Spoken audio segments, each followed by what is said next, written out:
할렐루야. 우리의 구원 되시고 우리의 소망이 되시는 예수 그리스도 안에 있는 놀라운 하나님의 역사가 오늘 예배 가운데 참여하신 저와 여러분에게 항상 함께 하시기를 간절히 축복합니다. 모르시죠? 제가 오늘 아침에 예배를 준비하면서 어떤 마음으로 예배 준비하고 있었는지. 되게 무섭고 두렵고 떨리는 마음으로 예배를 준비했습니다. 왜 무서운지 모르시죠? 제가 어저께 성경학교 기도회 인도하러 갔다 왔잖아요. 굉장히 무서웠어요. 요만한 아이들이 눈을 빤히 쳐다보고 있는데 아무것도 못하겠더라고요. 오늘 말씀 같이 나눌 때 똑같이 그런 눈으로 나를 쳐다보면 어떡하지? 제가 말하는데 알아듣지 못해서 도대체 뭐하냐고 빨리 내려오라고 그럼 어떡하지? 두렵고 무서웠습니다. 그러나 오늘도 하나님께서 주의 음성 듣기를 소망하는 이들에게 말씀을 귀 기울여 듣는 이들에게 은혜 베푸시기 위하여 오늘 감동 주실 줄 믿습니다.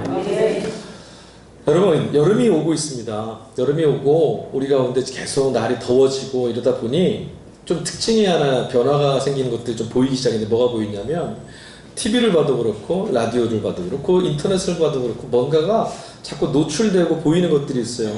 특별히 광고 같은 거. 여러분 요즘에 어떤 광고가 갑자기 부쩍 많아졌는지 아세요? 모르세요?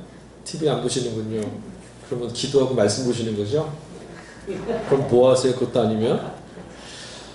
부쩍 많아진 광고가 있는데 뭐냐면 호텔, 여행지 이런 거 아니면 다이어트, 운동하는 법, 살 빼는 거 아니면 옷, 아니면 보석, 아니면 옷가지들 뭐 걸칠 수 있는 거 눈에 보이는 것들 많이 나오고 있습니다. 왜? 이제 밖으로 뛰쳐나가야 되거든요. 그래서 보여주는 것들, 남들에게 뭔가 보일 수 있는 것들, 내 겉을 꾸밀 수 있는 것들을 좀 누려보려고, 입어보려고, 몸을 만들어 보려고, 남들 앞에 가서 좀 힘 좀 내보려고, 우리도 그 광고나 우리에게 제시해 주는 것을 보고 미친 듯이 막 같이 달려가는 것 같아요. 다 그거 하고 있어요. 근데 여러분, 그 모습들 보면서요, 광고를 보면서요, 또 뉴스에서 나오는 생활 어떤 뭐 소개하는 곳에서 나오는 살을 뺄 수 있습니다. 몸에다가 왕자를 만들 수 있습니다. 뭐 근육이 생길 수 있습니다. 아름다워질 수 있습니다. 하는 그 이야기들 열심히 따라서 하지만 며칠 지나지 않아서 우리는 곧 깨닫게 됩니다. 나는 영화 배우가 아니다. 나는 모델이 아니다. 그리고 나는 너무 늦었다. 내 몸이 한두 주 땀 흘린다고 금식한다고 밥 안 먹는다고 모델처럼 영화 배우처럼 하루아침에 바뀔 수 없다라는 거, 내 육체는 이미 늦었다는 것을 우리는 알게 됩니다. 여름을 준비하기 위해서 여름부터 시작하는 모든 수고는 늦은 거예요. 여름을 위해서는 추운 겨울부터 준비해야겠죠. 하지만 여러분, 우리 걸음이 아무리 뒤틀려 있고 아무리 뒤죽박죽인 것 같고 내 뜻과 전혀 상관없이 변해버린 것만 같아도 예수님을 향한 우리의 걸음은 늦지 않은 줄로 믿습니다. 하나님의 은혜를 구하며 죽게 나가는 걸음에는 늦음이란 게 없어요. 우리가 세상에서 추구하는 것들은 너무 늦었어, 이젠 틀렸어, 할 수 없어 이런 일들이 많이 들리지만 하나님께만은, 예수님께만은 우리에게 베푸실 그 은혜 앞에는 너무 늦은 것은 없다라는 걸 믿으시기 바랍니다. 은혜를 구하는 자들에게 하나님은 언제나 준비된 은혜를 베푸십니다. 그래서 오늘 우리는 주님 말씀을 아멘하며 들을 때 예수님께서 여러분 안에 찾아 들어가셔서 다시금 새롭게, 다시금 온전케 일하실 줄을 믿습니다. 그런 은혜, 그런 들리는 은혜가 있기를 간절히 축복합니다. 이르시되 내가 은혜 베풀 때에 너희가 너에게 듣고 구원의 날에 너를 도왔다 하셨으니 보라 지금은 은혜 받을 만한 때요 보라 지금은 구원의 날이로다. 아멘. 여러분, 우리는 저마다 시선을 갖고 사는데요, 우리 모든 사람들이 대부분 갖고 있는 시선이 하나 있어요. 공통된 시선. 그게 뭐냐면 뭔가를 좀 구분하고 나누는 눈이에요. 이걸 좀 어려운 말로 말하면 이분법적인 눈이다, 시각이다, 가치다 이렇게 말해요. 무슨 말이냐면 이런 거예요. 이거다 아니면 저거다. 이거 착하다 아니면 나쁘다. 이거 좋은 거다 아니면 나쁜 거다. 이거 복이다 아니면 저주다. 이거 성공이다 아니면 실패한 거다. 우리 편이거나 아니면 적이다. 이렇게 막 나눠지는 거죠. 세상도 이렇게 보고 타인도 이렇게 보고 나 자신도 이렇게 보려고 합니다. 우리 그런 시선에 익숙해져 있습니다. 그리고 신앙의 자리에서도 이런 개념과 생각은 우리를 자꾸 지배하려고 합니다. 알게 모르게 우리 여기에 완전히 매몰돼 있어요. 주님의 말씀도 우리 이렇게 읽고 맙니다. 그래서 혼자 기뻐했다가 어떤 때는 혼자 슬퍼했다가 어떤 때는 하나님께 감사하다가 어떤 때는 하나님께 실망도 합니다. 오해이고 착각입니다. 세상은 그렇게 이분법적으로 구분되지 않습니다. 그리고 더욱이 하나님 말씀도 그렇게 읽어서는 안 됩니다. 하나님이 무엇을 말씀하시는지를 우리는 잘 들어야 합니다. 오늘 우리가 읽지 않았는데 성서일과 일독서로 주어진 아모스 말씀이 있어요. 1장 말씀 속에서 아모스 말씀 속에서 하나님께서 아모스 선지자를 통해서 보내셔서 그에게 주신 예언의 말씀이 있는데 거기서 이스라엘 백성들을 뭐라고 비유하시냐면 여름에 과일 강주리 같다 이렇게 말씀하세요. 생각만 해도 되게 상큼해 보이고 생각만 해도 막 힘이 돋지 않습니까? 지쳐있을 때 달콤한 여름 과일 먹으면 힘이 나잖아요. 근데 이 광주리에 담겨 있습니다. 근데 이 비유는 칭찬이 아닙니다. 광주리에 여름 과일이 가득한데 다 썩어 있어요. 쓸모없는 거죠. 못 먹어요. 그뿐만 아니라 그냥 놔두면 옆에 있는 것까지도 썩게 만듭니다. 왜 이렇게 하나님께서 이스라엘 백성을 부패하다, 썩었다, 쓸모없다, 아무것도 할 수 없다, 버려야 된다 이렇게 말씀하셨을까? 왜 이렇게 됐을까요? 이스라엘이 하나님 백성이었던 이스라엘이 어쩌다 이렇게 됐을까요? 본문의 말씀을 보면은 아모스서 보면 하나님께서요 아모스를 통해서 이스라엘이 왜 여름과 이 광주리 부패하고 썩어서 버릴 수밖에 없는 그런 광주리냐 이렇게 말씀하세요. 너희들은 가난한 자들을 망하게 하고 빈궁한 자들을 짓밟고 안식일이 지나면 자는 줄이고 추는 늘리고 가짜 저울로 속여서 장사할 생각만 하고 있고 헐값에 사람을 사고 신 한 켤레 값으로 빈궁한 사람을 사려고 한다. 말만 들어도 되게 나쁜 놈들 아니에요? 안식일에 예배를 드리면서 뭐라고 말하냐면 빨리 나가서 추는 느리고 자는 줄이고 가짜 점을 만들어서 빨리 사람들 속여서 돈 벌어야지. 가난한 사람 빨리 사서 내가 부려야지. 빈궁한 자들 걸 막 빼앗으려고 하고 이게 도대체 왜 이렇게 된 거죠? 모두 다 하나님의 말씀을 듣고 따르지 않는 결과예요. 결과. 이스라엘 백성들은 하나님 백성이잖아요. 그러니까 하나님 말씀을 따라 사는 백성들인데 그들이 하나님 말씀을 귀 기울여 듣지 않으니 이렇게 되고 말았어요. 헤세드, 자비와 긍휼 그것을 말씀하시고 베푸신 하나님 백성이라면 결코 생각해서도 안 되는 일들이 이스라엘 안에 지금 나타나고 있습니다. 그걸 하나님이 지금 고발하고 계세요. 너희들 어쩌다 이렇게 됐냐.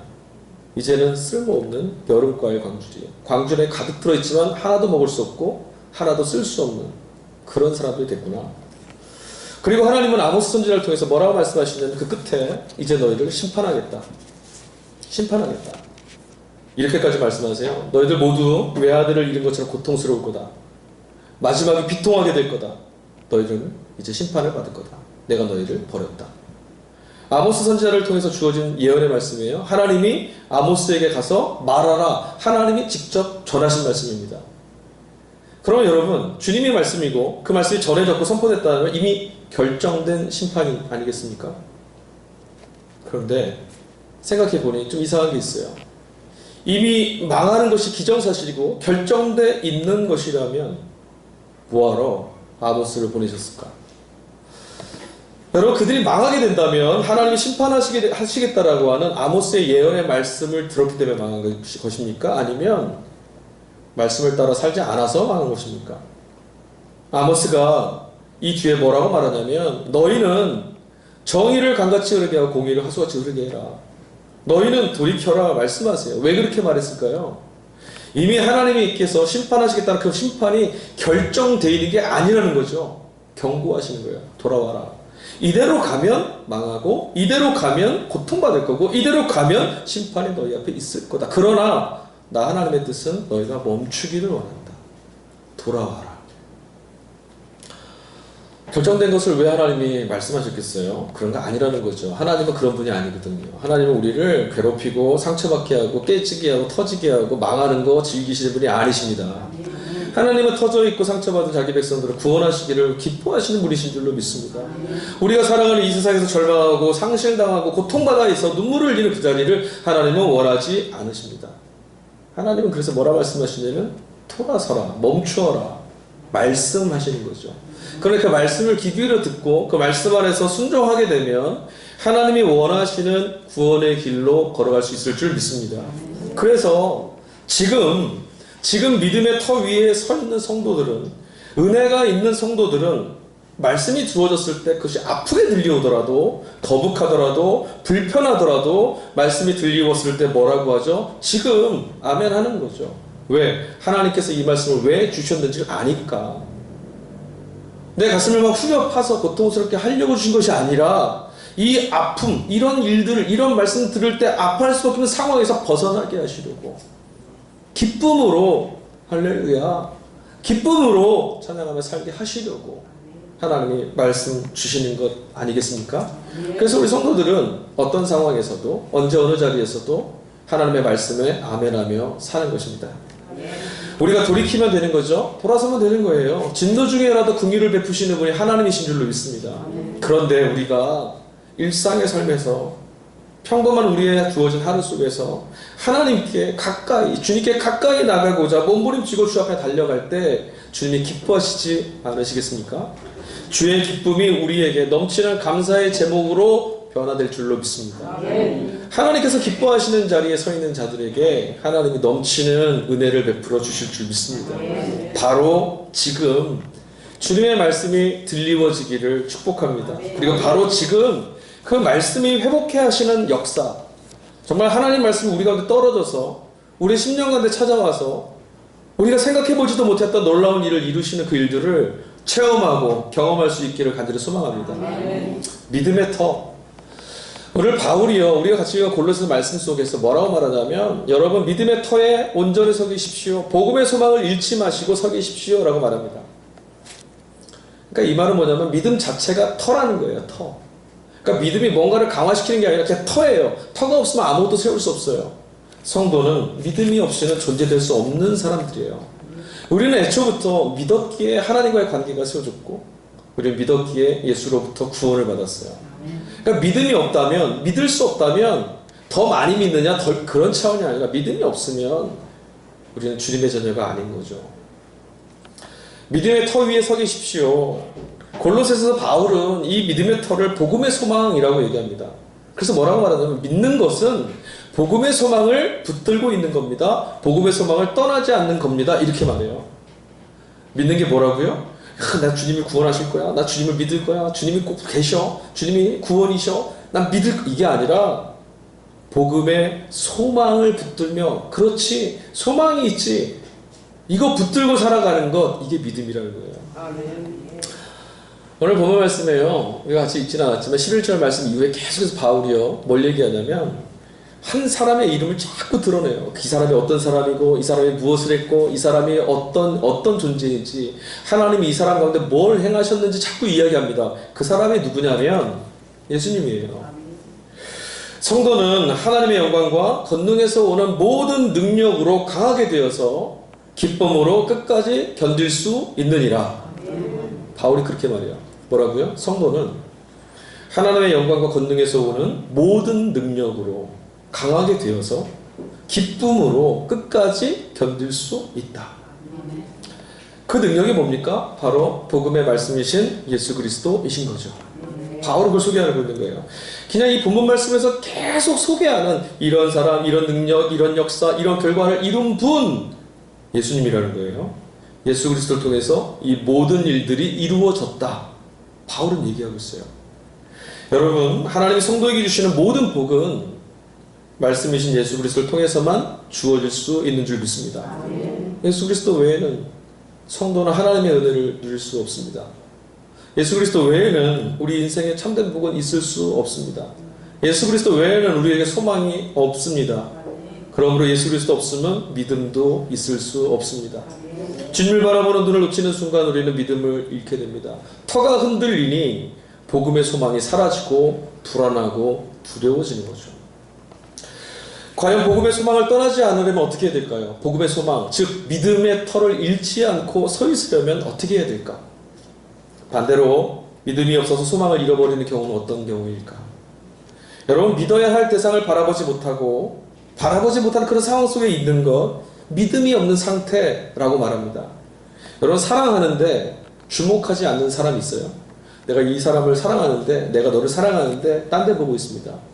연인하고 같이 길을 걸어가면서 얘기합니다. 자기 나 사랑해. 응 사랑해. 근데 옆에 지나가는 여자를 막 쳐다보고 있어요. 가능합니까? 아닙니다. 사랑하면 그 사람만 보는 거예요. 믿게 되면 믿지 못할 건 안 봐요. 믿을 것만 보는 거죠. 믿음이 없어 소망을 잃어버리는 경우란 믿어야 될 세상을 바라보는 눈을 놓쳐버리는 거예요. 복음의 소망을 바라보고 있어야 되는데 소망 아닌 것을 보고 있는 것이 믿음의 터를 무너뜨리는 거죠. 믿음의 터는 예수님이라고 바울은 외치고 있습니다. 언제나 어디서나 예수 그리스도의 영광을 위해서 살아가는 것, 이것이 하나님께로부터 오는 모든 영광과 능력으로 끝까지 기쁨으로 견딜 수 있는 성도의 삶이다 라고 말하고 있는 거예요. 여러분 언제나 어디서나 예수 그리스도의 영광을 위해 살아가시기 바랍니다. 그리스도 예수 때문에 오늘 우리가 이곳에 있는 것이고, 예수님 때문에 우리는 거저받은 인생을 하나님의 영광을 위해서 살아갈 수 있는 삶으로 살아내고 있는 거예요. 그러니 여러분 출발도, 과정도, 마침표도 예수 그리스도 안에서 발견하시기를 축복합니다. 그분의 말씀에 귀를 기울이는 것, 이게 바로 믿음의 터에 복음의 소망을 붙들고 있는 것이고 떠나지 않는 거예요.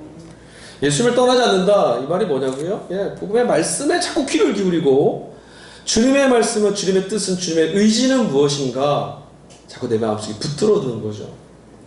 그분이 기뻐하시는 것이 무엇인지, 그분이 내게 이루시고자 하는 소망은 무엇인지, 내 삶 가운데 그분이 무엇을 어떻게 역사하시고 이끌어가시고 인도하시길 소망하시는지를 자꾸 질문해 보는 거예요. 왜 이런 일이가 아니라 주님은 내게 무엇을 원하시는가? 왜 이런 걸음인가가 아니라 하나님께서는, 주님께서는 내 걸음을 어떻게 붙들어 가시려고 하시는가? 그분의 기쁨이 내 신앙의 중심, 내 경험의 중심, 내 하루의 중심, 그리고 내 인생과 삶의 중심이 되어야 될 줄로 믿습니다. 한 가지 말씀을 더 나눠야겠어요. 오늘 성수일가 중에 삼독서로 주어진 본문이 누가복음 10장에 있는 말씀이에요. 그 10장 속에요, 등장하는 이야기가 있는데 그 말씀 참 어려운 본문입니다. 왜 그러냐면 그 이야기를 듣고 나서요, 성서 주석도 많이 나눠지고 그 이야기